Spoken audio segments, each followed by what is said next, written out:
Welcome back to Yoga with the Sutras. This is our second episode and we're going to be going into Yoga Sutra 1.2. If you have not already done our first video, we definitely recommend you doing that first, as this will build onto it. And if at any point you are confused during this video, go back, check that out, and that'll help you move on alongside of us. Today we are going to be tapping into the second sutra, and we are following Swami Satchidananda's rendition. And for this sutra, it is Yogas, Citta, Vritti, nirodhah, which says the restraint of the modifications of the mind stuff is yoga. And we'll just read a short passage from this before we begin. In this sutra, Patanjali gives the goal of yoga. For a keen student, this one sutra would be enough because the rest of them only explain this one. If the restraint of the mental modifications is achieved, one has achieved the goal of yoga. Now I'll stop here before we go on a little bit. What this means for our practical purposes today is that we're going to include a drishti in your practice, or a point of stillness, allowing your eyes to fixate on something that's still as we embark on the same set of postures we did in the first video. Now, including a drishti, we want your eyes to stay fixated on that point and not deter your focus, because what we're trying to work on is building concentration. And as we build concentration, what this is doing is it's giving your focus an intention. And that intention is very clear here to clear what is on your mind to be here now. Remembering that first sutra, that now is where the practice of yoga begins, bringing our mind back into this moment. Now I'll read one more little quote before we go on. If you can control the rising of the mind into ripples, you will experience yoga. You will experience this oneness with all that is around you. And that is what we're working on. That is what the intention of our focus is as we're embarking upon moving with the sutras and really pulling the deeper elements of yoga into our practice. As I had already said, we're including a drishti in, but we're still working on that which we already started in the first episode, using the forces of gravity in a way that makes them our friend, allowing the heaviness of our body to help us, and lifting and lightening it up alongside of the forces of gravity, as well as using the breath, the air, to fill us up, to lift us up, to lighten the heaviness, and the release of it, to use our muscles to release that air completely to help us become grounded. When you're ready, let's get started. For the Jivamukti Magic 10, our focus is on lifting the highest point of our body that's exposed against gravity. In our downward facing dog and our extended puppy, that will be the lower back. We're taking 5 breaths in each.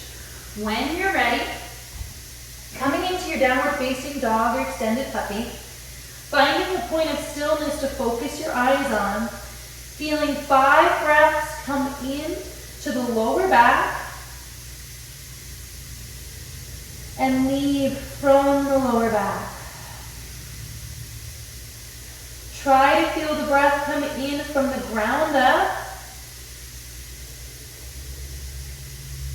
And as you breathe out, maintain that lift by engaging your muscles to expend the air. 3 more breaths. Feeling the breath come all the way into the high point. Feeling the breath leave all the way, using your muscles to maintain lift. 2 more.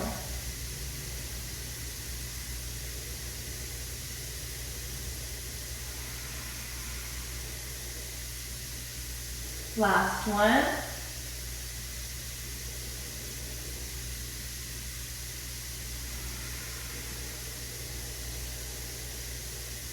Gently coming down.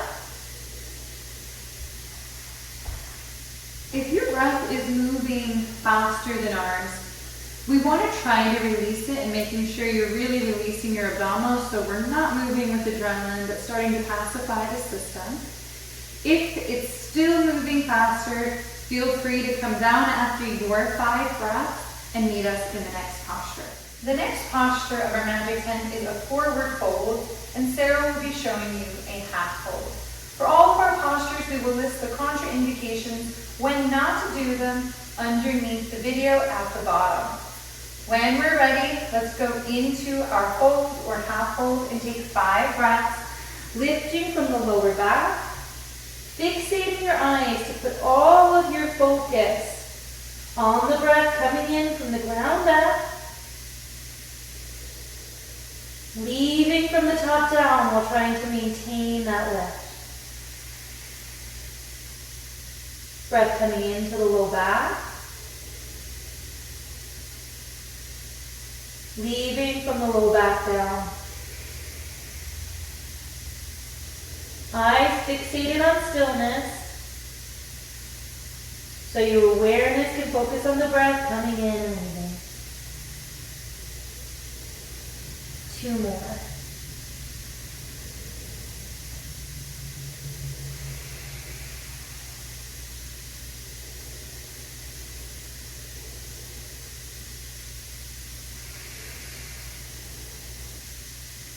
When you're ready, gently bending the knees to come up. And we'll go on to our next posture. For our next posture, we are going to be going into a yogic squat. I'll be showing you malasana, the grounded squat, while Sarah will be showing you utkatasana, goddess squat. When you're ready, find your squat. Your lifting point, the crown of the head. Eyes focus on stillness. Deep breaths in from the ground up to the top point. Exhaling, completely maintaining lift. 4 more.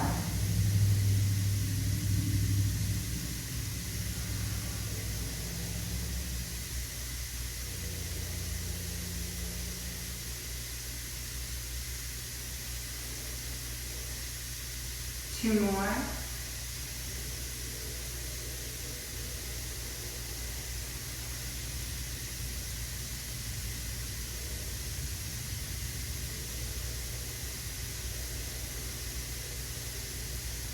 Slowly coming down to your seat for the next posture.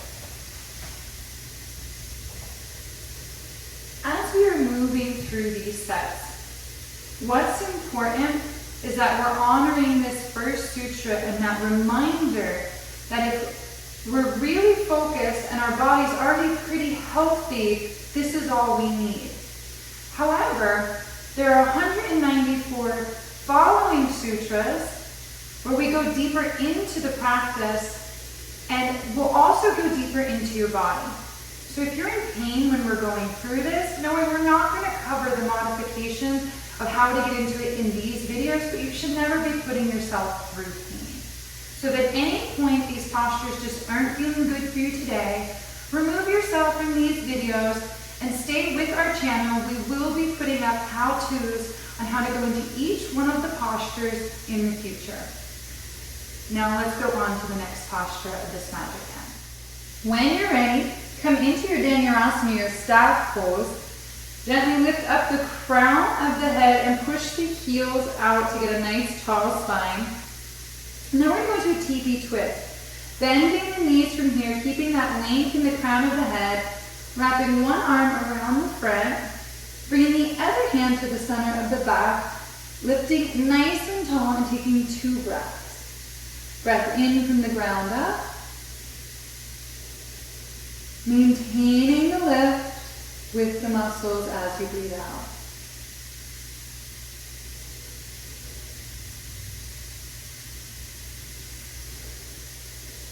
Switching sides when you're ready. Keeping the lift in the crown of the head, shoulders soft down the back. 2 breaths from the ground up. Engaging muscles to maintain the lift.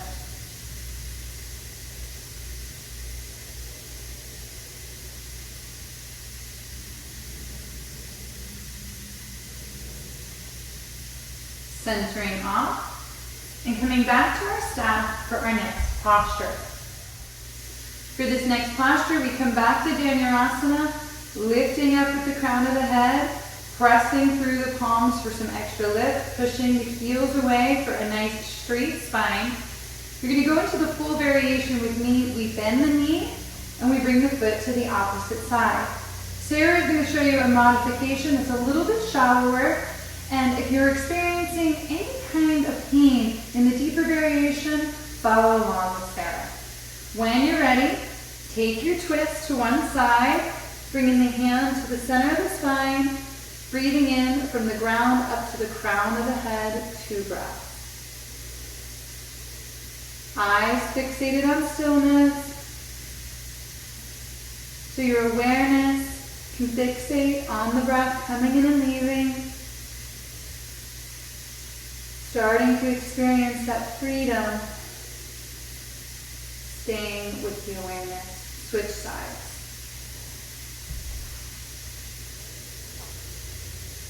Two breaths.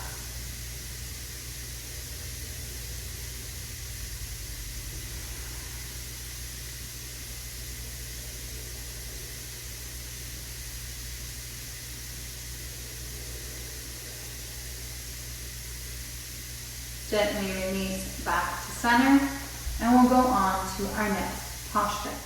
For the next posture of the Magic 10, I am going to be showing you a reverse plank, and Sarah will be demonstrating the reverse tabletop. For here, our lifting point can either be the center of our chest if you're dropping at the belly, or if we can lift up from the center of the chest, then you're going to lift from the crown of the head up. When you're ready, lift into the posture, take 5 breaths. Breathing in from the feet up, breathing out from either the chest or the crown down.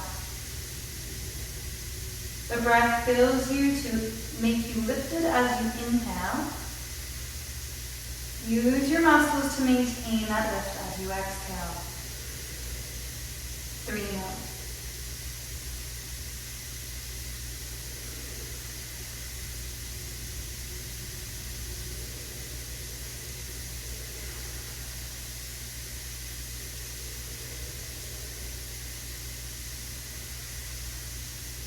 Gently coming down.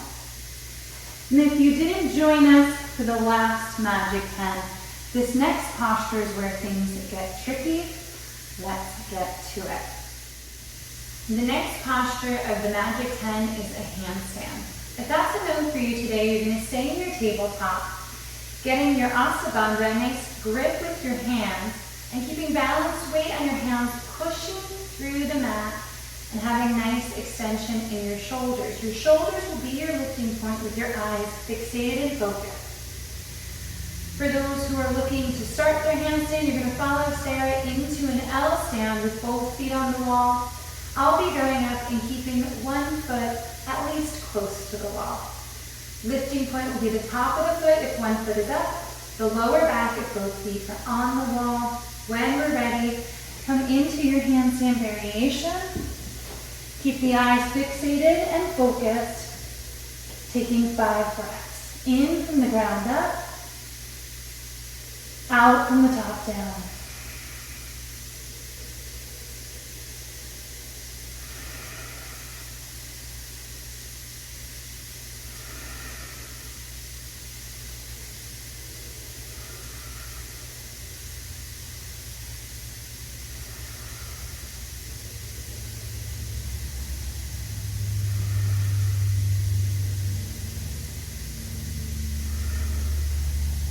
Coming down when you're ready, and coming up to your feet for the next posture. For the remaining postures of the Magic 10, Sarah and I will be showing you the same thing. For this next one, you can bind the hands behind the back, gently engaging the fingertips down to open the chest. If you have any issues, of course, you can break the palms. Either way, lifting point the crown of the head, eyes fixated and focused, 5 breaths.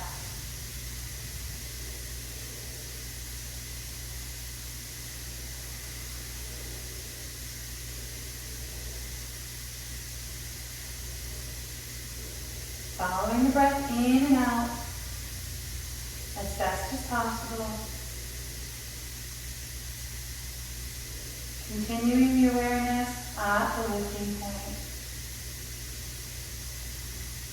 As the breath comes in, feeling it get higher and higher with each breath. As the breath goes out, maintaining that lift. One more.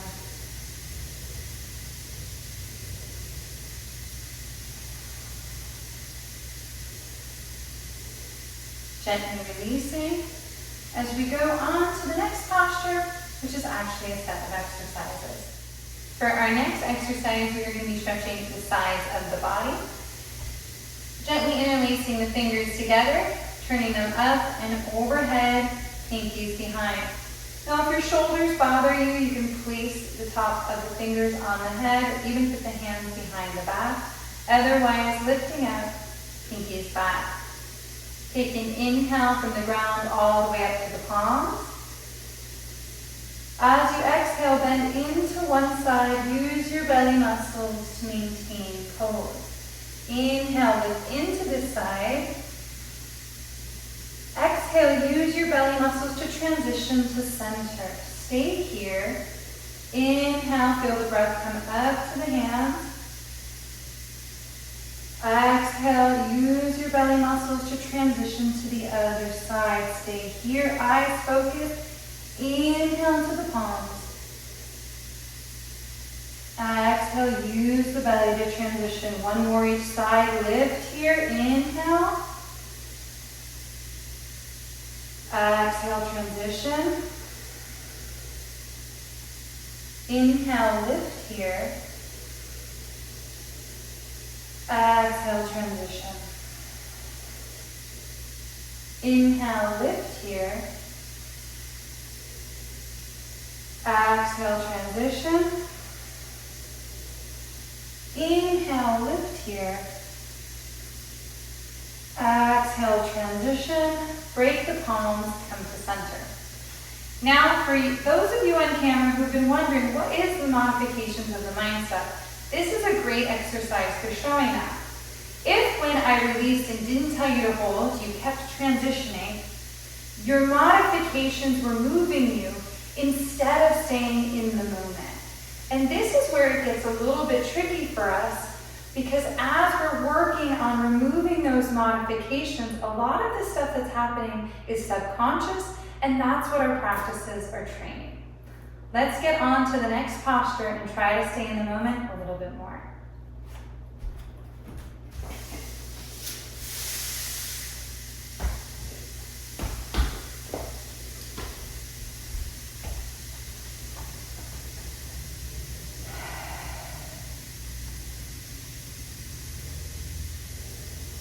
For our final set of exercises, we're going to really see how well we're doing staying in the moment and making gravity our friend. As we inhale, we're going to be letting the breath come up to the crown of our head. And as we exhale, we're going to try to relax into gravity to help open us up. If it doesn't make sense now, it will in a moment. When you're ready, interlace your fingers, put them behind the head, and let the back of the head gently rest into the hands. Take an inhale, feel the breath come up to the crown of the head. As you exhale, relax down the back, relax the head into the hands to open up the front of the body. Now take an inhale, lift up with your forehead. Exhale, let the back relax into the palms. Next, inhale, let the breath come up to the throat, lift it up. Exhale, relax into the palms. Next, inhale to the center of the chest. Exhale, relax into the palms. Gently press into the back of the head and come up. Now we're going to get to the back of the body, elbows together. Inhale, lift up with the crown of the head. Exhale, at the front of your body, relax. Inhale, lift up with the back of the head.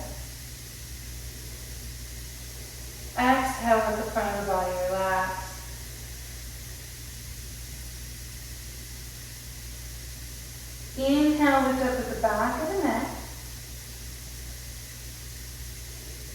Exhale, let the front of the body relax.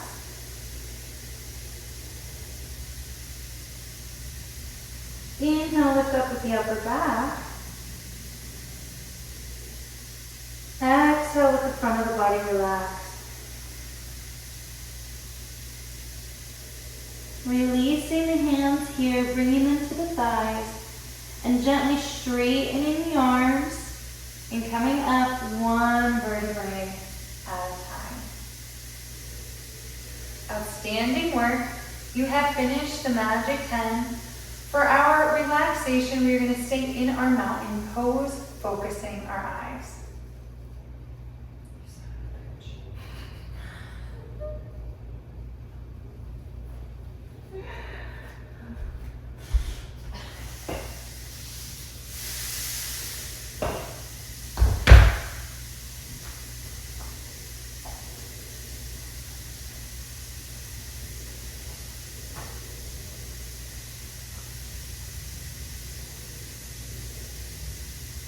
Relaxation, we really want to be relaxed. So make sure your weight is balanced in your feet. You have gentle knees. Your sit bones are down.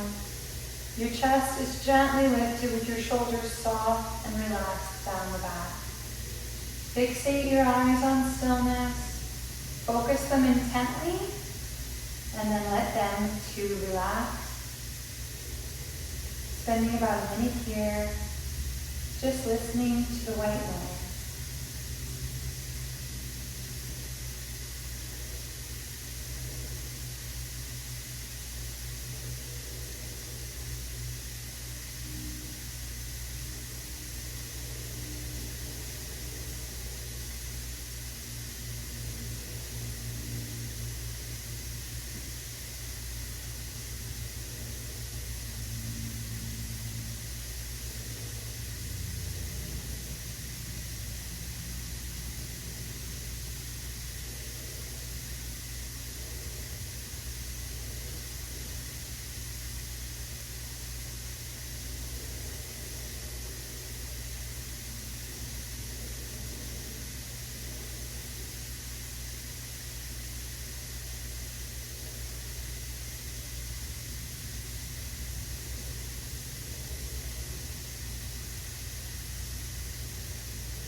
When you're ready, gently bend the knees, wiggle the fingers, maybe even roll the shoulders. Feel your body, bringing the hands to the heart, rubbing the hands together. Feel the heat of your life. As we bow to one another, may we bow to this heat of life that is the same in all of us, hands centered at the heart. Namaste.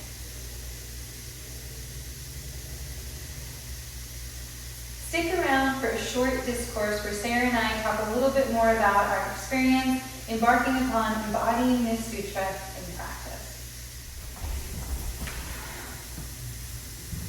All right, what do you think?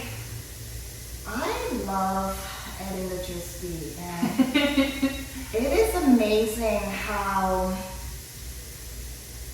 subtle a lot of these practice, right? I think that's, as we journey, and hopefully you'll follow us along, how much subtlety there is, right? Because last time it's really the same set of the Magic 10, and just adding one focus, one change. I really felt the difference. How about you? Same, and it reminds me of, if you don't follow us on Instagram, that'll be linked below. But we do Wisdom Wednesday, and that's when this is going to be released on a Wednesday. And last week on our stories, we talked about how a big part of the practice is relieving us from the grossness of, that was Savage Saturday, Which is also very wise. Which is also very wise, but relieving us, the practice really helps relieve us when gravity pushes down on us. It makes us more animalistic. So if we don't do anything about it. And so the subtleties really relieve those gross tendencies. And what you guys don't get to see is how many handstands I try to do before getting past my ego and keeping the foot on the wall or close to the wall. Because it is fall season when we are launching this, which is a very what they call Vata and Ayurveda time of year. The monkey mind is really moving all around, and fixating on that still point was really tough when I was trying to be perfect. And I was really facing my own ego on the mat, which this restraint of the modifications of the mind stuff is yoga. As anybody in modern psychology knows, the mind is the ego. So as my ego was coming up to restrain it, the drishti, I could feel so much my own practice and how far I still have to go. So I really, liked that in terms of being able to honor the change of it and to realize the growth aspects, and to know as we keep going on this sutra's journey how humbling it's going to continue to be each and every practice. Yeah, I feel like it really definitely highlights how constantly I'm engaging in the mind and the projection when I try to focus. That really brings that to the forefront. I'm like, wow, I am not as good at it as I thought. I know. Well, and it's hard too, because as decade plus long yogis, both of us, this is a daily practice, and it's not that we haven't experienced the yoga elements, you know what I mean? It's that you have to keep practicing every single day, and you're gonna lose those elements when you don't. So that's where it's the discipline aspect gets really difficult, and that's, I think, Yoga Sutra 1.14 is where we start to tap into that part of it. So you don't have to feel like you need to be there yet. We're going to get to it. Or maybe you are like, what are you talking about? And you're one of the ones that Swami's talking about and says, if you're a keen student, this is enough for you. Not so keen. Yeah, I was going to say, because this is, right, 1.2, it is one of the most cited, most well-known sutra used, and it's interesting when I first learned it. It's like, okay, well, I'm not remotely close to keen, because otherwise you can stop there and probably already experience it. I know. And I'm keen enough to be able to recite you the sutras on command, not keen enough to actually follow them. Lifelong student over here, but definitely appreciated each of the elements. And it was funny, if you want to go back, you can see me in my reverse plank. The modifications of the mind were so rampant because I did not have my arms in the right place, but I didn't want to have to record it again. So I was just shaking. But you can do it. The modifications were like a cheerleader. You got this, keep going. And it is interesting, right? And that's what these practices help us really be able to observe, right? While we are also engaging at the moment, it gives us that opportunity to observe and be able to be more aware on, okay, wow, this is how it's running. Yeah. And honoring, constantly honoring. How did the practice feel for the Magic 10? That was your second set through it. How did this one feel as compared to your first time running through? I definitely felt like, compared to the first time, which was the first time I was doing this, so this is the second time. Especially adding the drishti, I felt like I was much more able to focus and turn that. It was interesting, especially for our relaxation, right? In the Tadasana, the mountain pose, with the focus, I definitely felt both the focus externally and internally kind of coming in and out. So that was very interesting to observe for myself. I agree, and it was funny because going into it without the clarity of mind of whether I should or should not be maintaining the drishti. falling asleep. My eyes wanting to close, and I was like, no, keep them open. And so not having that clarity of mind before going in was something that you'll get in the next video. But we'll be engaging on the Magic 10 2 more times, we think. Subject to change. But anything else you want to tap into before cutting off this discourse? No, I feel like it's a really good opportunity to keep building on the same practice.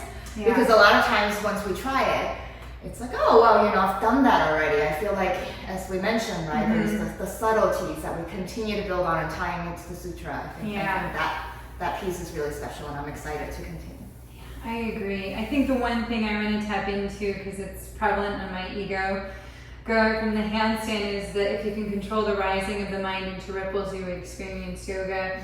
And the one thing that you guys don't get to see, but I wasn't able to control that lifting trying to lift both feet off, and I was actually fell over when I was trying to get that second foot up to meet the one that was already up, and I couldn't find that yoga. I couldn't find that, but I knew that I would be able to control it more, keeping the one foot closer to the wall. And so that was my development today. You know, if we're doing the same practice in a year from now, that could be very different. Working on my handstand more, or I got in a car accident this past year. It could be worse if another accident ensues, you know, whatever it is. But realizing that this controlling of the rising of the mind into ripples is such a daily practice of accepting yourself that day was one of the big things that I allowed into my ego today that was new for me. So I think someone may need that out there. Otherwise, thank you all for joining us, and we will see you for Yoga Sutras. We're going to do 1.3 and 1.4 together, I think. But we'll see you for 1.3 at least.